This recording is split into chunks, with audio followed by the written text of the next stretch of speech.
கோடையில் அதிகமாக அழகாக பூக்கக்கூடிய இந்த அடினியம் பல நிறங்களில் பல வடிவத்தில் இருக்குதுங்க. சிங்கிள் பெட்டல், மல்டி பெட்டல்னு பல நிறங்களில் இருக்குது. எல்லோ, ஒயிட், பிங்க்னு நிறைய கலரில் இருக்குது. இதில் விதைகள் உருவாகும். இப்போ நீங்கள் பார்க்குறது தான் விதை. இந்த விதைகளை நாம் எடுத்து கோகோபீட்லேயோ அல்லது மணல்லையோ போடும் பொழுது நமக்கு அழகாக முளைச்சி வந்துடும். நானும் கோகோபீட்டில் போட்டேங்க. இதற்கான வீடியோக்கள் நான் ஏற்கனவே போட்டிருக்கேன், நீங்கள் பார்க்கலாம், ப்ளேலிஸ்ட்டில் இருக்குது. எவ்வளோ அழகாக முளைச்சி வந்துருச்சு பாருங்கள். ஒரு சில அடினியங்கள் மிக அதிக விலையில் விற்கக்கூடியதாக இருக்குது. ஆனால் நாம் விதைகளை போட்டு எத்தனை செடிகளை உருவாக்க முடியுது பாருங்கள்.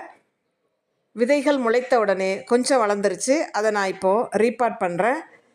மற்றொரு தொட்டிக்கு மாற்றிய பிறகு அது கொஞ்சம் வேகமாக வளர்வதற்கு ஒரு நல்ல மண்கலவையில், வடிகால் வசதி உடைய மண்கலவையில் நான் இப்போது ஹோல்ஸ் போட்டு வச்சுருக்கேன்.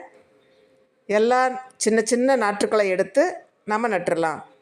வேரானது சேதமாகாமல் நிதானமாக நம்ம எடுக்கணும். ஏன்னா சின்ன வேராக இருக்கும், அதனால் கொஞ்சம் நம்ம ஜாக்கிரதையாக எடுக்கணும். பாருங்கள் எவ்வளோ அழகாக அந்த விதைகள் முளைத்து வேர் விட்டுருக்கு.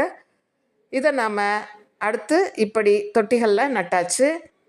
இனி இது நல்லா வேகமாக வளர்ந்து வந்துடுங்க. அதுக்கப்புறம் நம்ம தனித்தனியாக பிரித்து நட்டு பல செடிகளை உருவாக்கலாம். ஒரே ஒரு சீட் பாட்டில் 100க்கும் மேற்பட்ட விதைகள் இருக்கும். நாம் அதை இப்படி உருவாக்க முடியும்.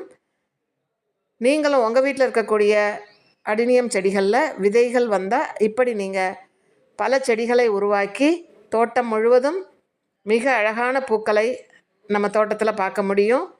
பல நிறங்களில் இருக்குது. இந்த மல்டி பெட்டல் கூட நம்ம வளர்த்துக்கலாம்.